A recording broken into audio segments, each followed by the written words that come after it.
ایوب سختیانی نے بیان کیا، ان سے سعید بن جبیر کے صاحبزادے عبداللہ نے اپنے والد سے اور ان سے ابن عباس رضی اللہ عنہ نے کہ جب نبی کریم صلی اللہ علیہ وسلم مدینہ تشریف لائے تو وہاں کے لوگ ایک دن یعنی عاشورہ کے دن روزہ رکھتے تھے۔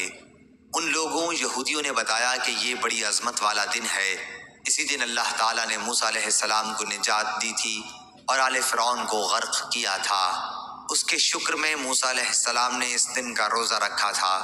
حضور صلی اللہ علیہ وسلم نے فرمایا کہ میں موسیٰ علیہ السلام کا ان سے زیادہ قریب ہوں، چنانچہ آپ نے خود بھی اس دن کا روزہ رکھنا شروع کیا اور صحابہ کو بھی اس کا حکم فرمایا۔ صحیح بخاری حدیث number 3397۔ Hazrat Ibrahim bin Saad reports from his father and he reports from his father. When we reached Medina Munawwara, Allah's Apostle sallallahu alaihi wasallam established fraternity between Hazrat Abdul Rahman and Hazrat Saad bin Rabi. So he said to Hazrat Abdul Rahman radiyallahu anhu, I am financially extremely strong among the Ansar, so I divide my property into two halves. I have two wives.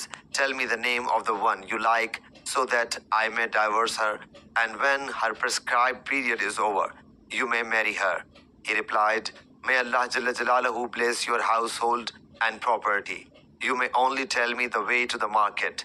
He told him about the Banu Qaynuqa market. When he returned, he had some cheese and ghee along with him.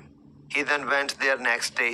Again, one day when he came, there was a yellow spot on his clothes.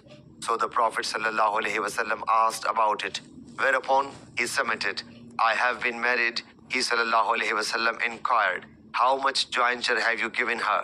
He replied, gold equal in size to a date stone or equal in weight to a date stone. The transmitter Ibrahim was doubtful about it. Sahih Bukhari Hadith number 3780۔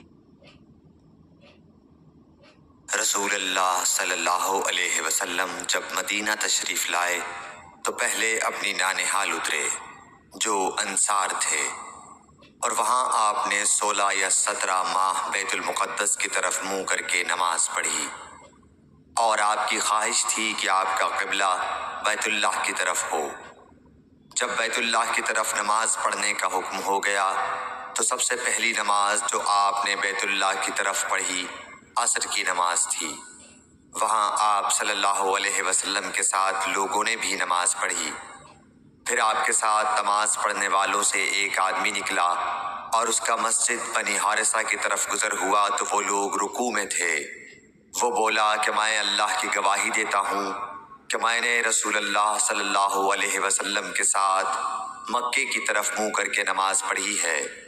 یہ سن کر وہ لوگ اسی حال میں بیت اللہ کی طرف گھوم گئے، اور جب رسول اللہ صلی اللہ علیہ وسلم بیت المقدس کی طرف منہ کر کے نماز پڑھا کرتے تھے، یہودی اور عیسائی خوش ہوتے تھے، مگر جب آپ نے بیت اللہ کی طرف منہ پھیر لیا تو انہیں یہ امر ناگوار ہوا۔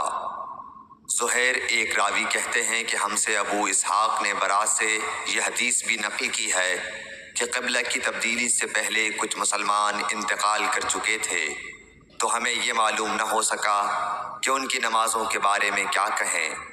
تب اللہ نے یہ آیت نازل کی، وَمَا كَانَ اللَّهُ لِيُضِيعَ إِيمَانَكُمْ، سورہ بقرہ آیت نمبر 143۔ صحیح بخاری حدیث نمبر 40۔